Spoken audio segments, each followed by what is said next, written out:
All right, so this is 7 days. A week ago Wednesday, I put this hay feeder out here, filled it up with hay. As you can tell, they've been eating on it. Now I can say after a week, they have actually ate quite a bit of it. If you look at my video from when I did this last week, hold on just a second. I thought there was a film on the lens, but it's actually just the humidity that's out here. So if you look from last week, you can tell there was a lot more hay in this. And they have been eating it. And now why I have so much down here, that's interesting, because this just happened today. So quite a bit. And it's not what I had planned right here. But I think what they were doing is reaching their head into there and just pulling it out. So they probably pulled it out till they found the stuff they wanted, is my guess. And they ate that, which is fine, because got a couple things here.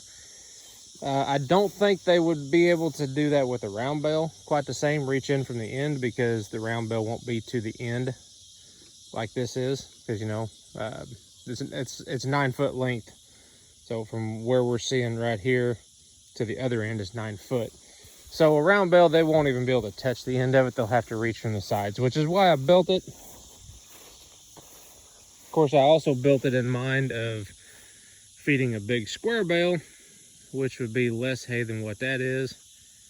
And on that, they could probably actually reach into the end of it and do what they did right there.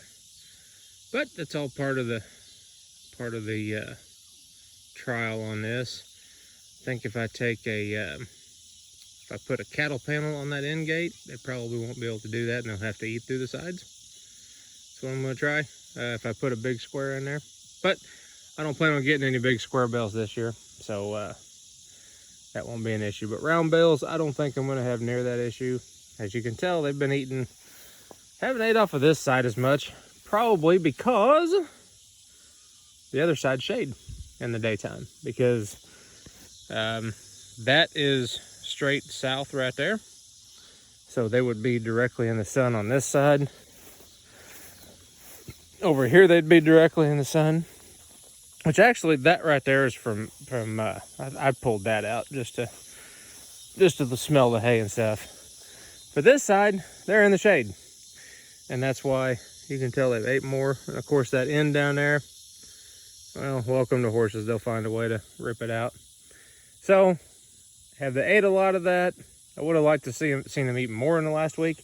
But as you can tell, there is grass out here. And if you look here and there, they have been eating it down pretty good. So, the other thing I got going is when I put this out here last Wednesday during the day, that's the night that I had a horse go into colic. That horse never had a chance to get at any of this hay or this feeder. I put it out here. I didn't have them in this pasture. Whenever I opened the gate so they could come out to this pasture, they didn't come out here. I was actually mowing a different pasture, but I noticed that they never came out here to this. It was about 4 o'clock, 3:30, 4 o'clock, just right around 4 o'clock when I noticed I had a horse with some issues. We went straight to the vet. I was there by 5. Found out it was colic, went to an equine specialist.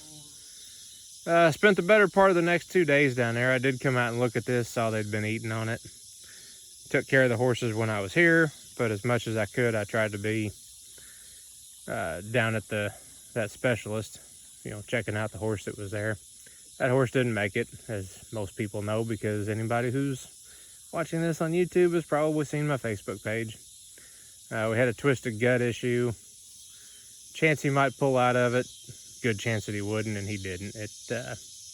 Quite a tragic end. Had to put him down there.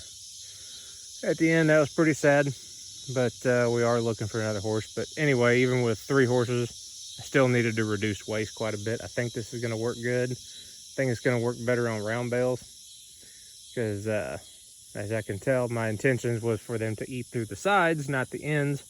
And through the sides, there's not much on the ground. That end there is. They can actually reach their noses through that black gate on the end. I didn't think they would with 4 inches, but they can get through there. But this side gate is really the ones that those are the ones I built. And they're working for what I want them to do. So anyway, we've actually got them up here in the yard. Walk up here. What we've been doing, I just decided, heck with mowing this little piece right in front of the pasture, between the pasture and the house. As I just decided, well, why mow it? They can eat it. And I just haven't mowed it for about 2 weeks. We've just been turning them out when I get home from work. Pretty good grass. There's some fescue, orchard grass, clover right here. It grows pretty good. And like I said, we just turn them out for a couple hours in the afternoon. Maybe we'll turn them out at 4 o'clock, put them up about 9 o'clock, but that's about the longest they've been on it. And they just, boy, as soon as they hear this gate, you're dangling the chain on it, they know what's going to happen, and they come running out here to it. And fun part is, we sit in lawn chairs and watch the horses and just hang out with them. With horse treats, of course. And of course, you know, might have had a drink out here a time or two, and my horse is the one, the black and white one right there. He wants my drink every time, especially if it's a beer. But he likes eating the ice cubes out of my hand too. Of course, this is Colby. Colby's buddy, you know, is the one that we had to put down last week. He's a little bit lonesome, but I think he's doing good though. But they're really enjoying this nice green lush grass out here. And the little bit that they eat here, that hay, and this little front pasture, I never actually consider it something to keep a horse on. This is where, when I start feeding hay and I want them off of that pasture, and the one that's back over there. When I want them off of those, when it's really dry, or in the winter when they're not growing, and when they've ate them down, or it's really, really, really wet, I'll put them up here. I guess you'd call this a sacrifice lot, but keeps them up close to the barn. Put them up here in deer season because nobody hunts real close to this, and on that other property on the other side, the guys hunt pretty close to that line, so I just get the horses up here away from everybody. So it's kind of what we got going. I'm gonna go grab my lawn chair and sit here with my ponies.